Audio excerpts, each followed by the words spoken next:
Sana all! Yan ang pahayag ng ilang netizen sa regalong natanggap ng isang junior high school graduate.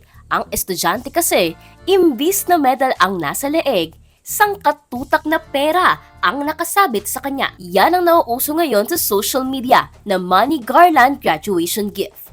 Saad ng sikat na vlogger na nagpost nito, Congrats, brother! Wala eh. Mayabang kuya mo. Ano yan? Totoong pera? Opo, yes po.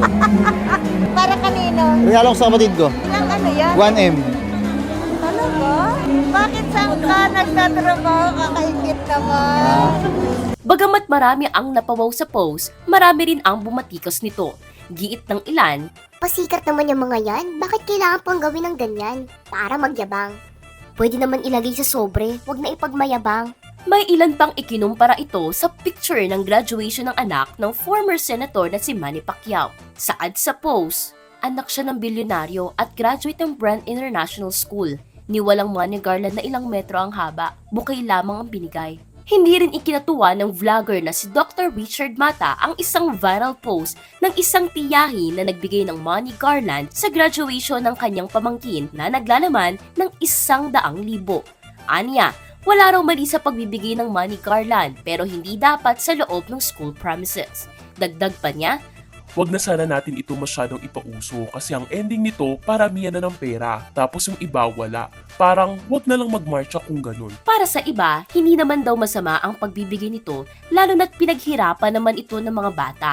Gusto lang daw ng mga magulang na mapasaya ang kanilang mga anak sa araw ng kanilang pagtatapos. Pero kung ang National Chairman ng Teachers Dignity Coalition ang tatanungin, We understand that this is a part of the appreciation of our parents dun sa hard work na ginawa ng anak nila. Pero sana gawin lang discreet, no? Regaluhan, lalo na no, kung ito ay dinidisplay. ayon sa memorandum ng DepEd, dapat gawing simple lang pero makabuluhan ang graduation rites. Bagamat ito raw ay importanteng araw para sa mga mag-aaral, ito'y dapat idinadaos ng hindi gumagastos ng malaki at walang marangyang kasuotan o engrandeng lugar na pagdarausan ng pagtatapos.